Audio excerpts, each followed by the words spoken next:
This year, South Australia passed the toughest knife laws anywhere in the country. We've seen some elements of that already come into force, giving the South Australian Police significant new powers for mobile metal detection in a whole range of different circumstances. As of the 1st of July, so on Tuesday this week, the second tranche of the toughest knife laws come into effect. What that will mean, anyone under the age of 18 won't be able to buy a dangerous knife. Things like bread knives and part of cutlery sets that don't have a sharp point will still be able to be purchased, but anyone under 18 will not be able to buy sharp knives. It will also be an offence for an adult to supply such knives to children if they knew or reasonably ought to have known they'd be used in an offence. We're also expanding the penalties for carrying knives in educational settings, expanding that to things like universities and preschools. And also, we'll be declaring machetes and swords as prohibited weapons. So that means to buy, sell, manufacture or possess a machete or a sword will be illegal. There are a very narrow range of exempted people who can have these things for things like as heirlooms, as part of collections or for educational purposes. If anyone has any doubt about the possession of a sword or a machete, they can look on SAPOL, South Australian Police's website, under prohibited weapons for more information. And there will be, over the next 3 months, at all police stations outside of the CBD, an ability to surrender machetes or swords anonymously to the police. These laws are designed to keep South Australia as safe as possible and are the toughest knife laws anywhere in the country. I'll hand over to the Assistant Commissioner to say a little bit more about the new laws. Thank you. Yes, South Australia Police are very much looking forward to these increased authorities for police to disrupt knife crime. There's been a range of incidents that have occurred of late that is of concern to the public. For example, on Tuesday last week, there were 2 men found acting suspiciously at the War Memorial on North Terrace in the city. When police attended and searched them, they had a range of prohibited weapons and offensive weapons, including knives on their person, and they'll be appearing in court soon. Just yesterday, 2 men were having an altercation on Halifax Street in the city, and one of those men, the victim, suffered significant lacerations during that incident, and a man has been arrested. So the ability for police to proactively disrupt knife crime is very much welcomed. So what we're encouraging the public to do, if you do have prohibited weapons, so which will, as of Tuesday, the 1st of July, include machetes and swords, we ask that people bring them into a police station outside of the Adelaide CBD, so not Hindley Street and Grenfell Street, due to public safety concerns. And you can bring those prohibited weapons into these certain police stations and leave them anonymously or surrender them anonymously to police. Thank you. How significant a problem is specifically youth knife crime? Yes, there have been a range of incidents that have occurred over time.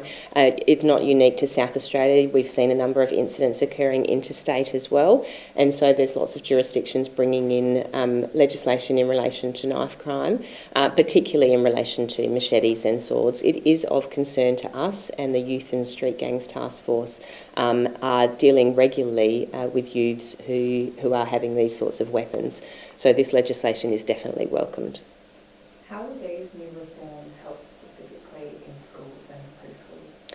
So it will now be an offence to use, carry or possess a knife in any educational facility. So that will range all the way from childcare centres and preschools all the way through to schools, colleges, TAFEs and universities.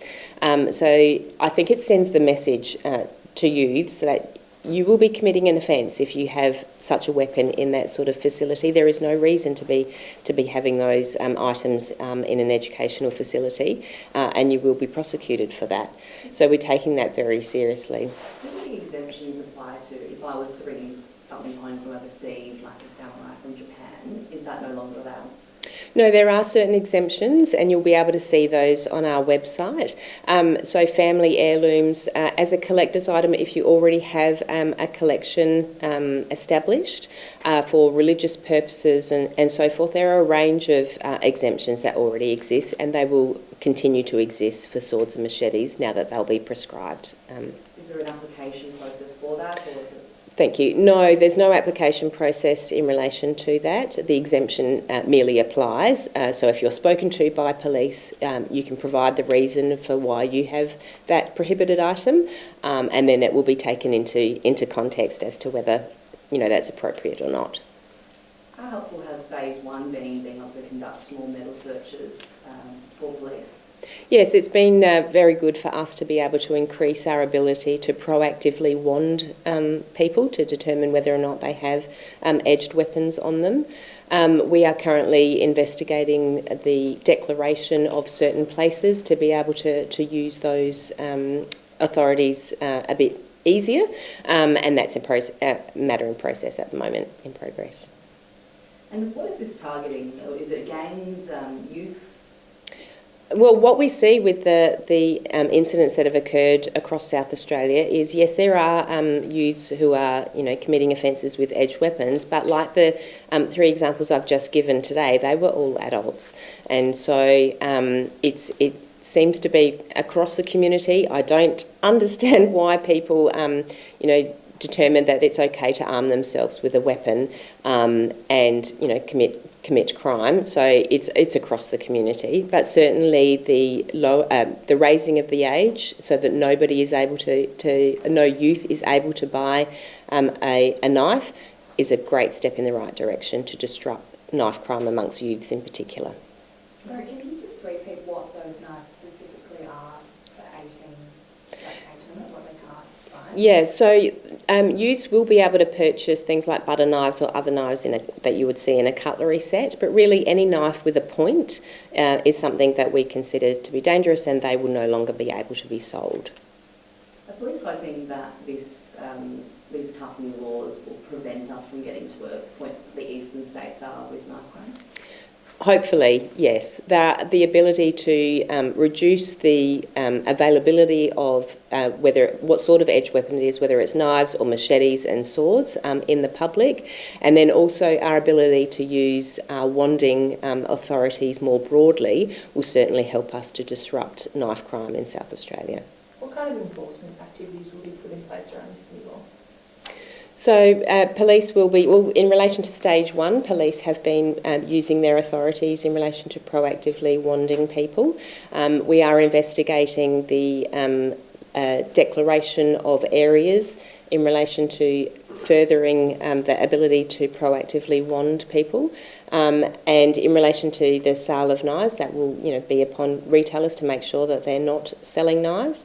And then police will be using the rest of the authorities in the course of our usual business. What sort of penalties are in place if someone is found with a sword and won't hand it over? So the penalties are varying depending on the circumstances of aggravation, but it's up to 4 years imprisonment for some of these offences that are coming into effect. We're encouraging people to bring in machetes and swords into police stations during the surrender period. That will go for 3 months from the 1st of July. What we ask is that people don't bring those items into locations in the city, so not Hindley Street or Grenfell Street police stations, but there'll be other surrender sites across the state, which you'll be able to find on our website. What we're asking is that people bring them in during opening hours of the police station, and they make sure that the weapon is properly secured within its sheath or in some sort of protective covering, so thick cardboard wrapped up so it's nice and safe, and that they do so in a nice calm manner so that they don't upset anyone who may be in the police station. So thank you.